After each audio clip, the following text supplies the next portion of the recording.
여러분, 추석 명절 잘 보내시기 바랍니다.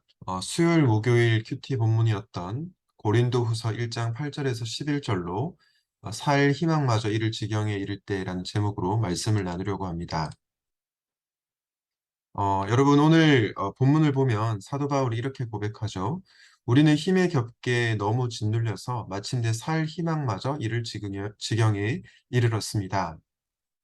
여러분, 이것을 통해서 우리가 위로를 경험하는 것은 하나님의 위대한 사람도 낙심을 하였다는 것입니다. 사도 바울조차도, 위대한 사도 바울조차도 살 희망마저 이를 지경에 이르렀다라고 고백하는 것을 보면 위대한 하나님의 사람도 낙심했다는 것을 알 수 있죠. 그리고 우리가 구약 성경의 엘리야를 보면 엘리야는 이세벨의 위협 앞에서 자신을 죽여달라고 하나님께 간청하는 그런 기도를 드립니다. 이렇게 바울도 엘리야도 위대한 하나님의 사람이었지만 우리와 똑같은 성정을 가진 연약한 사람이었다라는 것에 여러분들이 위로를 좀 받을 수 있으면 좋겠습니다. 그런데 여러분, 우리가 살 희망마저 이를 지경에 이를 때, 극심한 고난 중에 있을 때 어떻게 이 고난을 돌파할 수 있을까요? 오늘도 세 가지로 묵상해 보려고 합니다. 먼저 첫 번째로는 하나님의 선하심을 묵상하라는 것입니다. 고린도서 1장 9절에 이렇게 말씀합니다. 우리 자신을 의지하지 않고 죽은 사람을 살리시는 하나님을 의지하게 하기 위함이었습니다. 여러분, 죽은 사람을 살리시는 하나님을 의지한다. 이게 어떤 뜻일까요? 많은 분들이 죽은 사람을 살리신 하나님, 전능하신 하나님을 어, 굉장히 좀 단순하게 이해합니다. 예를 들어서 내가 어떤 문제가 있는데 하나님께 기도하면 그 문제를 무조건 해결해 주신다. 당장 해결해 주신다. 이렇게 이해를 하는 거죠. 그러나 사실 여러분들이 경험적으로 알지만 그런 일들이 일어나지 않을 때도 있지 않습니까? 예를 들어서 내가 취업이 잘 안 돼서 또 몸이 아파서 관계의 어려움으로 인해서 하나님께 기도하는데 그 문제가 내가 생각했던 대로 해결되지 않을 때가 있습니다. 그렇다면 도대체 죽은 사람을 살리신 하나님, 전능하신 하나님을 의지하고 믿는다는 것은 어떤 의미일까요? 저는 말씀을 준비하면서 아브라함의 예가 떠올랐습니다. 여러분, 아브라함이 창세기 12장에서 하나님의 부르심을 받아서 본토 친척 아비 집을 떠났습니다. 그런데 그의 삶이 형통했습니까? 그렇지 않습니다. 많은 고난이 있었죠. 그런데 그 고난 가운데서 하나님의 함께 하심을 아브라함이 경험하게 되었습니다. 그리고 창세기 22장에서 하나님께서 아브라함에게 독자 이삭, 외아들 이삭을 바치라고 하셨죠. 그때 아브라함은 이삭을 기꺼이 하나님께 번제로 바치게 됩니다. 히브리서는 이 아브라함의 믿음을 뭐라고 얘기하냐면 죽은 자를 다시 살리신 하나님을 믿었다라고 얘기합니다.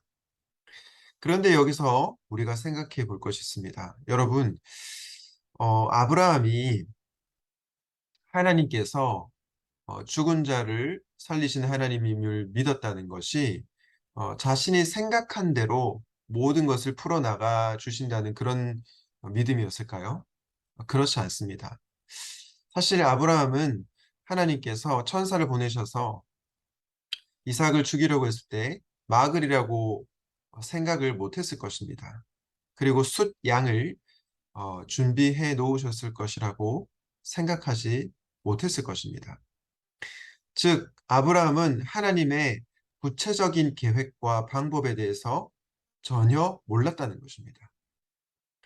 그러나 아브라함은 무엇을 믿었습니까? 바로 하나님께서 선하시다는 것을 믿었습니다.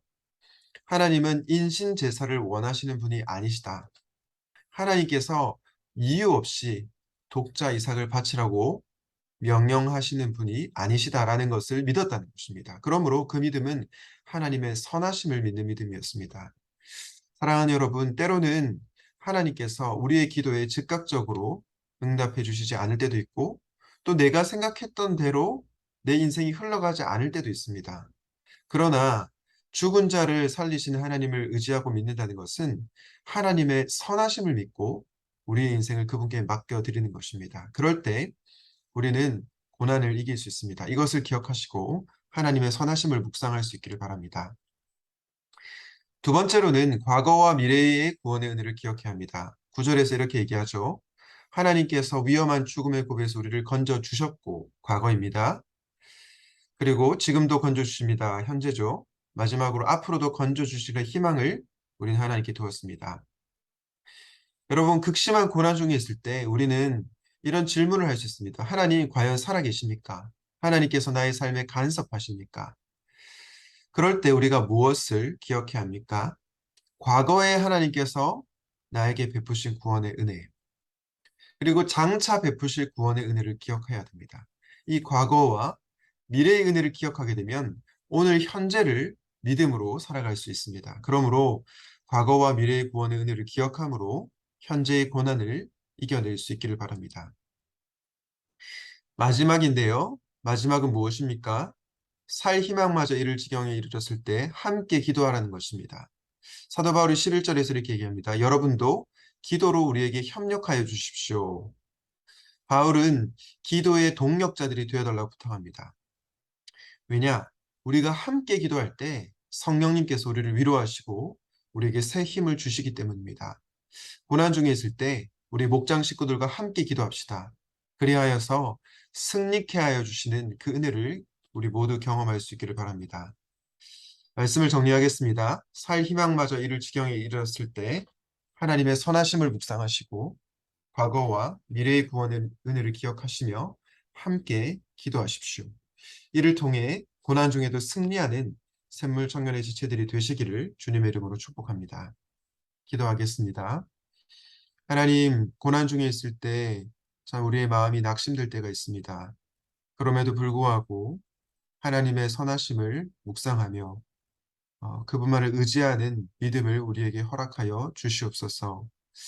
아버지 하나님, 정말로 과거에 베푸신 구원의 은혜와 또 미래에 베푸실 구원의 은혜를 기억하며 오늘 현재를 살아내게 하옵소서. 특별히 함께 또 동역자들과 기도함으로 고난을 이기는 우리 사랑하는 모든 청년들이 되게 하여 주시옵소서. 우리 구주 예수 그리스도 이름으로 기도하였습니다. 아멘.